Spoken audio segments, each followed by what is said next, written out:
In tonight's main point, enforcing rules on homeless encampments. Outrage wouldn't be the right word even. We are so mad. People in Sacramento are already fed up with the implementation of the new Measure O, why some feel the city is not holding up their end of the deal. Then we're revisiting a deadly hostage situation. Right here, right here, right here. Move. A man was shot and killed near a popular Roseville park back in April. We're looking back at the videos police just released, and it's already that time again. Peak wildfire season is just around the corner. What firefighters no longer want you to do as it gets hotter and the grass gets drier. Let's get to the point.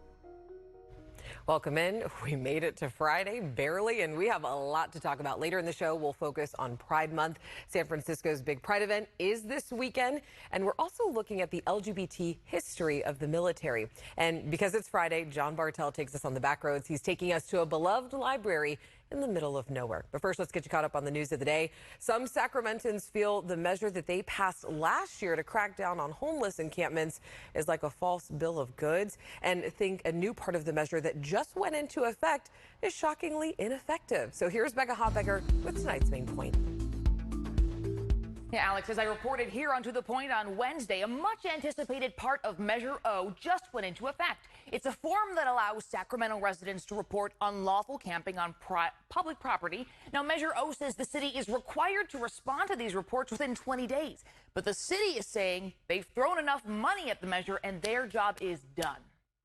There's violations of people blocking the street. John Morales lives in East Sacramento's McKinley Village and says he's sick of the problems that come with unlawful encampments in his neighborhood. There are dozens of needles that are close by where the children play, and people use the streets as a restroom. On Wednesday, this form went live, allowing Sacramentans to report unlawful camping. Specifically, Measure O says residents will be authorized to commence proceedings to require the city to abate the violations. Then, within 20 days, Measure O says the city is required to respond. I went online immediately. I filed those 3 complaints, and half an hour later, I got a response from the city saying that they have already spent the maximum amount to enforce Measure O, and therefore they are not going to hire even a hearing examiner to take a look at what my complaint was. Wait. What? The city directed us to the Measure O FAQ page where it says the city has allocated more than the maximum $5 million required to fund the requirements of Measure O in the next budget. Therefore, the city has met its financial obligations for the next fiscal year and is not required to fund additional services, such as the hiring of a hearing examiner and other components of the notice and demand process, aka this new reporting system for Sacramentans. Outrage wouldn't be the right word even. We are so mad. Josh Wood helped craft Measure O and sell it to the public. He's CEO of the Sacramento Region Business Association. He says the city's determination that it does not have to fully implement the new reporting and enforcement system is flat out wrong. They are standing on thin legal ground because they can't just point and say they fulfilled their obligation when people are dying in Sacramento and our streets look like a dystopian movie. For its part, the city says in addition to state dollars, it's spending $16 million from its own general fund to meet the obligations of Measure O, including creating and maintaining emergency shelter spaces, performing outreach to persons experiencing homelessness, and developing a coordinated access system. But as for this enforcement tool, the city says it doesn't have to follow through. Now, the city says when you do submit that form, it will get routed to the Department of Community Response, which deploys social workers and outreach specialists. But that is different than what Measure O lays out. The city maintains, though, it is following its, the Measure O. And how does that really differ? Sure. So, Measure O includes an appeals process and a hearing examiner. It says if the city manager refuses or fails to fix the violation, the resident can appeal that, which then would go to a hearing examiner. Well, that position currently sits vacant, and the city is saying it doesn't have to hire for that role or enforce Measure O because it has spent enough money, and that fulfills its obligation. And we should point out here, 70,000 people voted yes for Measure O in November. So this is why we're really trying to dig into why this is all happening. All right, Becca, thank you so much. We appreciate it. All right, so here's what else we're looking at today and talking about today. 3 schools in the Sacramento Unified School District will soon have new names. The district voted to rename and rebrand schools originally named for historical figures who killed and enslaved large populations of California's native peoples. So, for example, Sutter Middle School will now become Miwok Middle School. The Supreme Court just sided with the Biden administration in a fight over immigration. The guidelines the White House set for who immigration officials can target for arrest deportation will stand after Texas and Louisiana sued to block the rules. They argued this prevented immigration from enforcing the law. Tomorrow marks 1 year since the U.S. Supreme Court overturned Roe v. Wade. Today, some 25 million women now live in states where abortions are harder to get. So President Biden just signed an executive order calling for federal agencies to help expand Americans' access to low-cost contraception. Meanwhile, here's what Republican presidential candidate, former Vice President Mike Pence had to say. Every Republican candidate for president should support a ban on abortion before 15 weeks. Vice President Kamala Harris is expected to give a major speech on reproductive rights tomorrow. And we're entering peak wildfire season. CAL FIRE is now suspending burn permits in several foothill counties. The ban goes into effect on Monday, so right around the corner. And tonight we have another warning from firefighters. Garshpal Sangha is live in Fair Oaks with their message tonight. Alex, for fire crews, that fire activity is slowly picking up, and that dry grass across the region is going to be helping that fire get bigger and stronger and make it spread. So right now, fire crews are only dealing with small wildfires, but they know it's only a matter of time before that big one arrives. So that is why they're going to urging the community to make sure be on the lookout, be smart. If you're going to be working in your yard, especially if your yard looks like this, dry. Let's go and show you a video and a photo that the El Dorado County Fire Protection District sent out.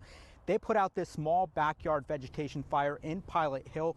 The fire ended up burning the backyard and the lawnmower. Now, crews warn, if you're going to be working in a dry area, dry yard, make sure your equipment is in a good working condition. Let equipment cool down before refueling, and make sure there is a muffler on your gas-powered portable equipment, including spark arresters. Now, we spoke to a fire captain, and he adds it's important that people do not think this slow start to the wildfire season will carry into the summer. And so people get this sort of false sense of security in that things are green and lush, and there's really a very small likelihood that we're gonna set something on fire and have it run away on us. And I think what they're finding, like we know, and what happens with us every year, is that that's not the case. This stuff that looks green will burn, especially if it's got a good wind behind it. So to just have people be mindful of that. And plus, if you're going to be using a weed whacker to clear areas, especially in the dry areas, make sure you're using the cord with the nylon and not a steel. So if you hit a rock, that's going to ignite a fire quickly. And also, if you're going to be working in dry areas like this, make sure you do it before 10 a.m. That's exactly right. And as we approach peak wildfire season, it also is a good reminder to get your evacuation plan together. You can find more information on that at readyforwildfire.org. All right, still ahead onto the point. We're getting a check of your forecast, Carly. Well, we are looking at temperatures in the mid-70s in Sacramento and Fairfield, low 80s Stockton, and 80s to the north of us, but these cooler temperatures not lasting long. How hot we could get with the warming trend next week. Plus, a man was shot and killed near a popular Roseville park during a hostage situation. It happened back in April, and now we're getting a look at videos that police just released. And the fight for LGBTQIA plus rights in the military has been happening since our military was created. We're digging deeper, showing you why. All right, it's the first weekend of summer. Carly, do our happy summer dance. Yeah. Yeah. I hear you're tracking hotter weather, though. Not looking forward to that. No, and we've been so lucky to be dealing with such cool weather, even entering summer. And at the end of the spring, usually around June 4th is the average time of year we get 100-degree temperatures. We haven't had 100-degree day yet since September 9th, 2022. In the Big Mountain backyard, temperatures right now in the mid-70s. Just a nice afternoon, evening in Sacramento and Stockton, as well as Modesto.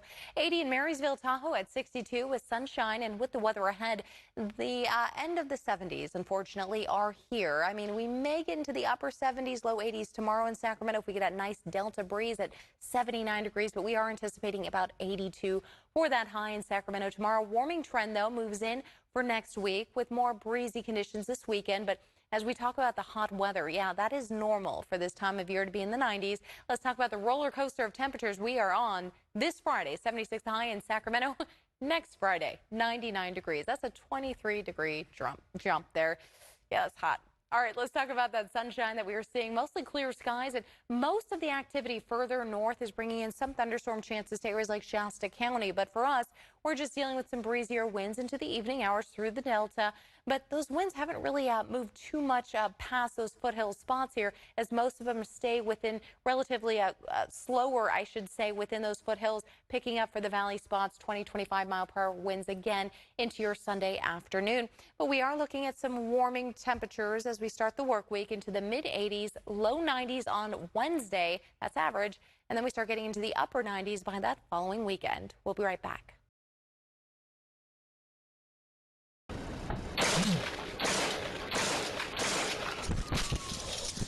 123 shots fired. Those were the moments shots were fired in a gun battle in Roseville's Mahaney Park.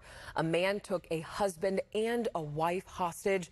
Unfortunately, the husband died. And this happened back in April. We covered it as breaking news right here on To The Point. Tonight, Chris Thomas shows us what happened in these newly released police videos. And I do want to say that viewer discretion is advised. Right here, right here, right here. Move. This video obtained by ABC 10 shows law enforcement taking tactical positions and communicating with other law enforcement. The video also shows officers firing their weapons at the suspect from a distance away.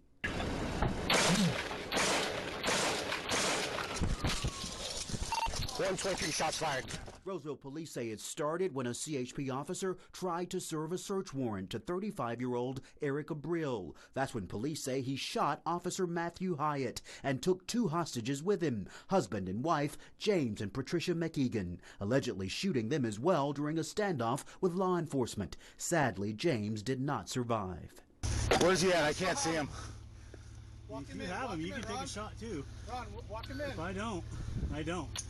The newly released video shows officers were able to mobilize a drone to help capture the suspect. And ABC 10 was there when Abril faced a judge for the first time back in April. Audio recordings were not allowed during the hearing, but he appeared emotionless and only spoke to the judge when asked if he needed an attorney. He said yes. The Placer County District Attorney says he will face several charges. The suspect was wearing body armor and used a 10mm handgun. In this situation, he faces murder, kidnapping, and attempted murder charges, among others. To read more about this case and to see those videos, you can head to abc10.com.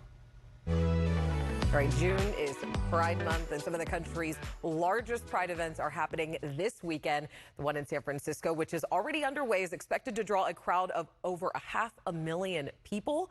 The biggest day for the crowd is expected to be on Sunday, and BART, the Bay Area's public transportation system, is adding more service than ever before. And police, they're stepping up their presence, and if you're going, they are asking people to leave their large bags at home. And then also on Sunday, ABC News is celebrating Pride Month with a special streaming event called Pride Across America.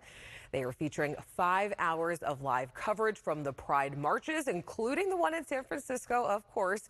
So you can stream it on ABC platforms or Hulu if you're a subscriber.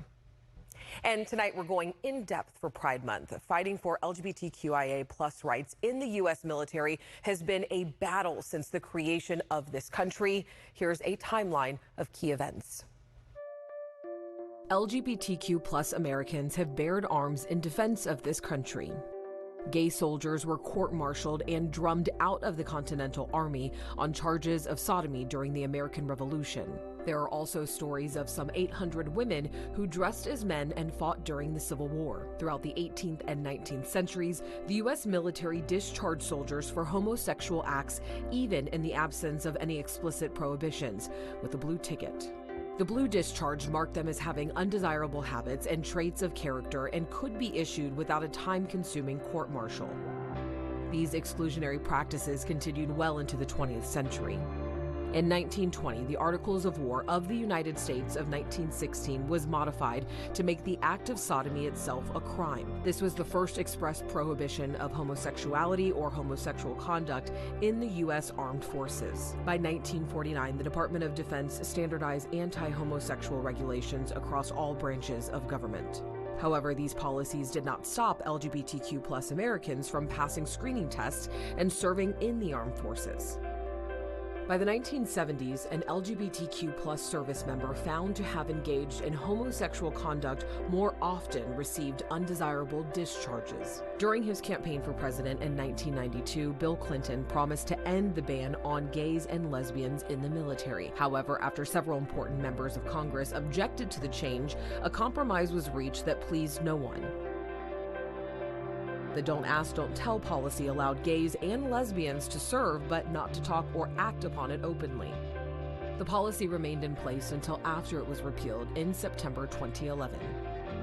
After this, an estimated 114,000 service members who had been separated from military service since World War II became eligible to have their discharges amended. In 2013, after the repeal of the Defense of the Marriage Act, the Department of Defense announced that it would provide spousal and family benefits to service members in same-sex marriages.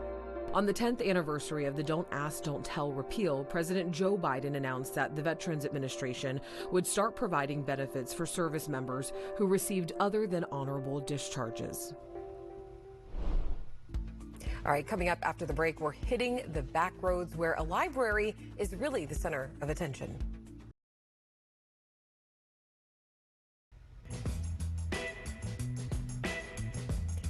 Every Friday, our John Bartel takes us on the back roads, and you never know what you'll see. So tonight takes us to Glenn County to visit a beloved library in the middle of nowhere.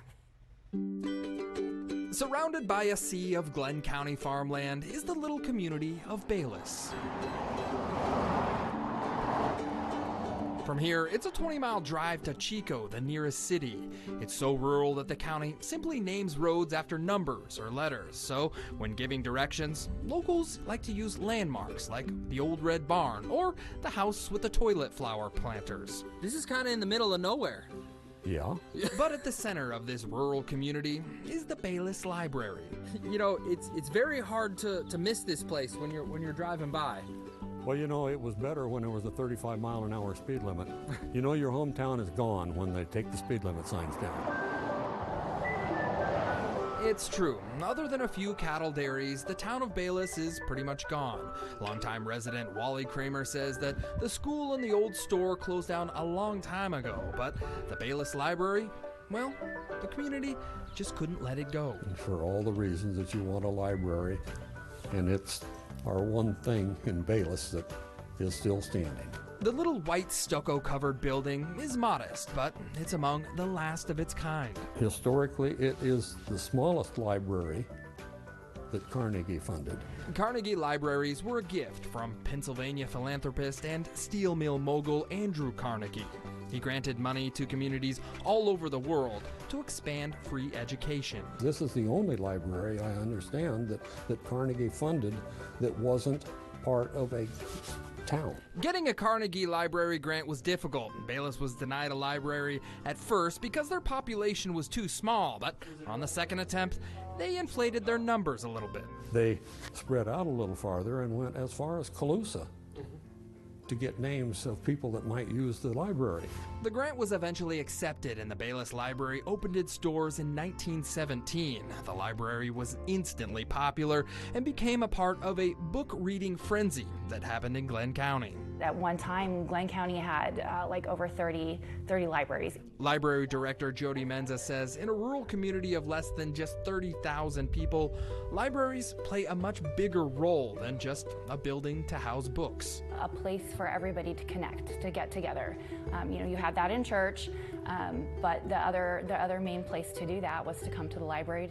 It was a beehive of activity, people all over the place. When the county came on hard times and threatened to close the library because of budget issues, the Bayless community took the keys and started running it themselves. And that caught the attention of travel host Huell Hauser. So this place almost was gone. It almost wasn't.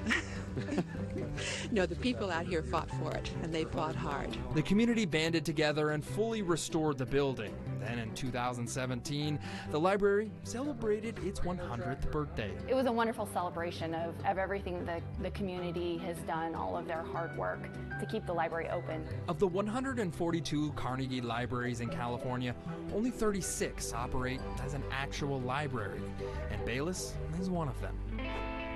In a sea of farmland, the Bayless Library is more than just a landmark. It's a part of this rural community's identity. From the Bayless Library in Glenn County, I'm John Bartel. Hope to see you on the Backroads. And now it's your turn. If you have something that you want us to check out, make sure you hit up John. You can always text him at 916-321-3310. As always, thank you so much for joining us. We love to hear what's going on in your community, so make sure you reach out to us. You can always send me an email at tothepoint@abc10.com. Have a great weekend. I'll see you on Monday.